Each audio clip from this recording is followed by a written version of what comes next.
بسم اللہ الرحمن الرحیم۔ السلام علیکم ورحمۃ اللہ وبرکاتہ۔ امید ہے کہ تمام طلبہ و طالبات خیریت سے ہوں گے۔ اللہ تعالیٰ آپ کے علم و عمل میں برکت عطا فرمائے اور آپ کے امتحان کی تیاری کو آپ کے امتحان کے لیے کارآمد بنائے۔ آج کی اس ویڈیو میں ہم آپ کے لیے نثر نگاری پر تبصرہ لے کر آئے ہیں، سر سید احمد خان پر۔ سر سید احمد خان کو اردو ادب کا بانی کہا جاتا ہے۔ سب سے پہلے آپ کے سامنے تعارف ہے۔ سر سید احمد خان 1871 میں دہلی کے ایک نہایت ہی مہذب اور علمی خاندان میں پیدا ہوئے۔ والد کا نام میر متقی تھا۔ وہ ایک درویش صفت انسان تھے۔ والدہ خواجہ میر درد جیسے صوفی خاندان سے تعلق رکھتی تھی۔ سر سید کی ذات بہت سی خوبیوں کا مجموعہ تھی۔ یہی وجہ ہے کہ ان کا شمار زندہ جاوید لوگوں میں سے ہوتا ہے جو زمانے میں کبھی کبھار پیدا ہوتے ہیں۔ ان کی شخصیت کے بہت سے پہلو تھے، جیسے مدبر، عالم، مصنف، قانون دان اور ادیب وغیرہ۔ وہ ایک منفرد بلکہ شخص تھے، بلکہ وہ ایک ادارے کی مانند تھے۔ انہوں نے اپنے انداز فکر سے اردو ادب میں انقلاب برپا کر دیا تھا۔ خصوصیات کلام ہے ان کی۔ طرز تحریر کی خصوصیات۔ سر سید احمد خان کی طرز تحریر کی خصوصیات درج ذیل ہیں۔ نمبر 1، انداز تحریر۔ سر سید نے اپنے قلمی زندگی کا آغاز قدیم انداز ہی سے کیا، یعنی انشا پردازی کے نام پر مشکل اور پیچیدہ الفاظ کا استعمال کرنا، لیکن وہ بہت جلد اس مصنوعی دنیا سے نکل آئے اور جدید انداز تحریر کی بنیاد ڈالی۔ سیدھی سادی بات سیدھے سادے انداز میں کہنا سر سید ہی کی ایجاد ہے۔ وہ خود اپنے بارے میں کہتے ہیں کہ جہاں تک ہم سے ہو سکا مضمون کی ادا کا ایک سیدھا اور سادہ طریقہ اختیار کیا ہے۔ الفاظ کی درستی اور بول چال کی صفائی پر کوشش کی کہ سادگی عبارت پر توجہ دی۔ جدید اردو نثر کے بانی۔ اردو نثر کو باقاعدہ فائدے اور مقصدیت کے لیے استعمال کرنے والے پہلے شخص سر سید احمد خان ہیں۔ انہوں نے اردو میں مضمون نویسی کا آغاز کیا۔ انہوں نے ثابت کر دیا کہ اردو زبان میں گل و بلبل سے بڑھ کر سیاسی، سماجی اور اخلاقی عنوانات بھی اختیار کیے جا سکتے ہیں۔ یہی وجہ ہے کہ مولانا الطاف حسین حالی نے انہیں جدید اردو نثر کا بانی قرار دیا۔ مقصدیت۔ سر سید احمد خان کی زندگی کا مقصد بر صغیر کے مسلمانوں کو حسن و عشق کی فضاؤں سے نکال کر میدان عمل میں لے جانا تھا۔ اس وقت اس وقت کے ادیب طرز بیان پر زور دیتے اور سر سید کی تحریروں میں طرز بیان سے زیادہ مقصدیت پر زور دیا جاتا تھا۔ انہوں نے ایسی تحریریں لکھی جن سے قوم میں بیداری پیدا ہوئی۔ سر سید کا کہنا تھا کہ ایک اچھا ادیب وہی ہے جو کسی مقصد کے تحت لکھتا ہے۔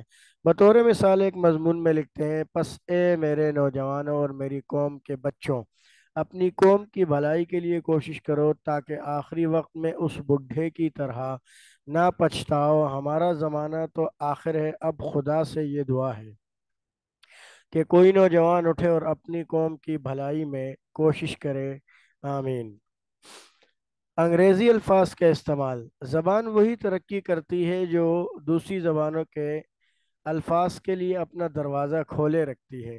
سر سید اس بات کو سمجھتے تھے کہ اس کے علاوہ جدید تعلیم کے زبردست حامی تھے اور مسلمانوں کو انگریزی تعلیم حاصل کرنے کی نصیحت کرتے تھے۔ اس لیے انہوں نے اپنی تحریر میں انگریزی زبان کا استعمال جان بوجھ کر کیا۔ کئی مواقع پر انہوں نے ایسی چیزوں کے لیے بھی انگریزی الفاظ استعمال کیے جن کے لیے اردو میں الفاظ موجود تھے۔ اس سے سر سید کا مقصد انگریز مسلم دشمنی کا خاتمہ تھا۔ بے ساختگی۔ سر سید کی تحریروں میں ایک بے تکلفی اور بے ساختگی پائی جاتی ہے۔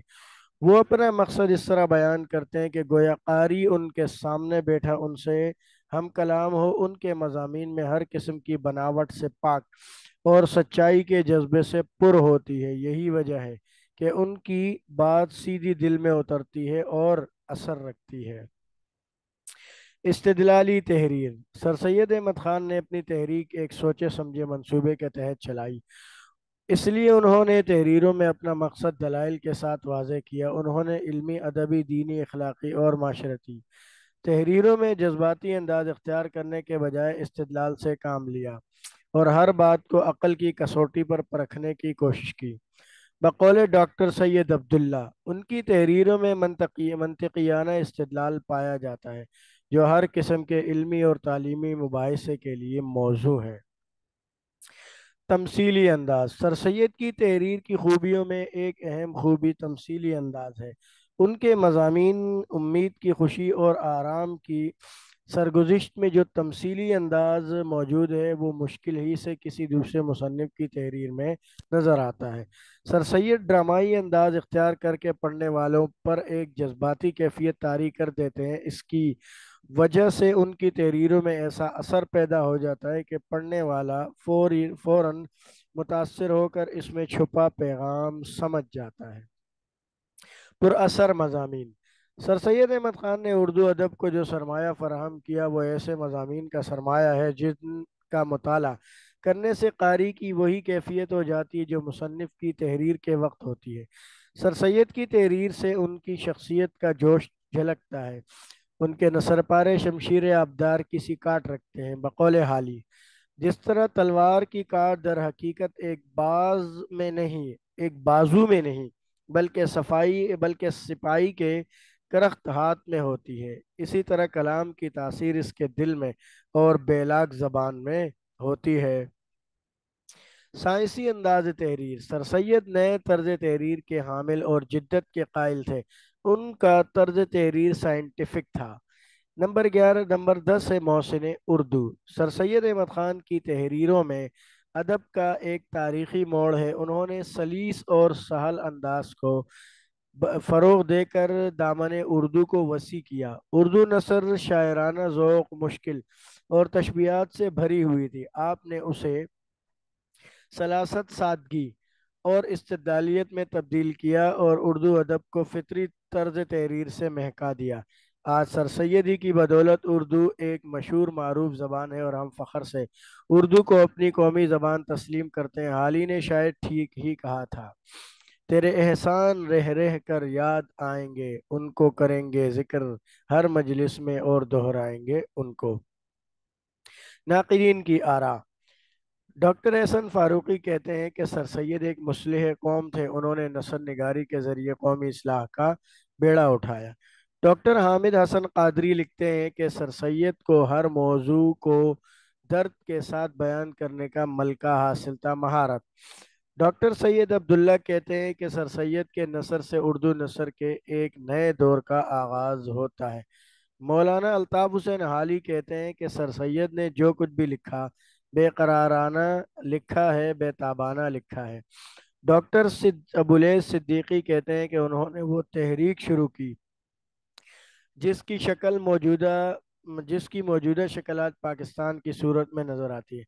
بابا اردو مولوی عبدالحق سر سید کے بارے میں کہتے ہیں، اس نے ایک مایوس اور افسردہ قوم میں ایک نئی روح پھونک دی اور ایسا قومی جذبہ قوم میں پیدا کیا جو اب تک کام کر رہا ہے۔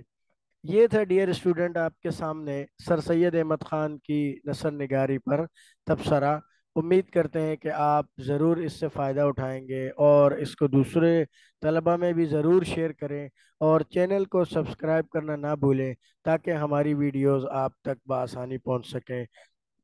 اگلی ویڈیو تک کے لیے اجازت دیجیے، دعاؤں میں یاد رکھیے گا۔ اللہ حافظ۔